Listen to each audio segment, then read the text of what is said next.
Hi అండి. అందరికీ నమస్కారం. Welcome to my channel. ఈ వీడియోలో ప్రభుత్వ ఉద్యోగులకు 12వ పీఆర్సీ మరియు 30% ఐఆర్ పెండింగ్ అమౌంట్ లిస్ట్ విడుదల. సో, ఈ వివరాలన్నీ వీడియోలో తెలుసుకుందాము. వీడియో ఎక్కడే కానీ స్కిప్ చేయకుండా ఎండ్ వరకు చూసేయండి. ఇన్ఫర్మేషన్ పూర్తిగా అర్థమవుతుంది. అలాగే వీడియో చూస్తున్న ప్రతి ఒక్కరు లైక్ చేయండి ఫ్రెండ్స్. ఈ వీడియోని తోటి ఉద్యోగ పెన్షనర్ మిత్రులతో షేర్ చేయండి. కొత్తగా మన ఛానల్ చూస్తున్నవారు సబ్స్క్రైబ్ చేసుకోండి. సబ్స్క్రైబ్ చేసుకోవడం వల్ల నేను చేసే వీడియోస్ అన్నీ మీ వరకు రీచ్ అవుతాయి. ఇక ఆలస్యం చేయకుండా వివరాల్లోకైతే వెళ్ళిపోదాము.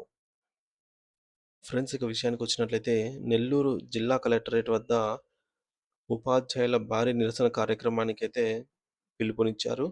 12వ పీఆర్సీ ఏర్పాటుతో పాటు తక్షణమే 30% మేర ఐఆర్ ప్రకటించాలని డిమాండ్ చేస్తూ బహుళజన టీచర్స్ అసోసియేషన్ మరియు ఇతర సంఘాలు ఆందోళనలో పాల్గొంటున్నాయి. అయితే పీఆర్సీ గడువు ముగిసి 3 ఏళ్లు అవుతూ ఉన్నా ఇంతవరకు కమిషన్ కూడా వేయకపోవడంపై ఉపాధ్యాయులు తీవ్ర అసహనం వ్యక్తం చేస్తూ ఉన్నారు. పెండింగ్‌లో ఉన్నటువంటి డీఏ బకాయిలను వెంటనే విడుదల చేయాలని, గత 3 ఏళ్లుగా ఆగిపోయిన సరెండర్ లీవ్స్ తక్షణమే చెల్లించాలని డిమాండ్ చేస్తూ ఉన్నారు.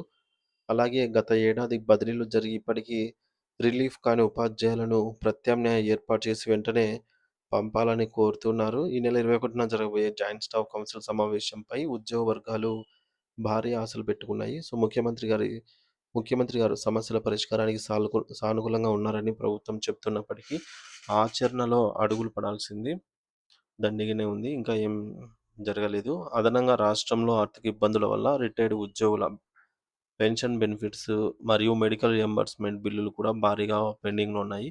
వీటిని కూడా ప్రభుత్వం స్పష్టత ఇవ్వాలని చెప్పేసి ఉద్యోగులు కోరుతున్నారు.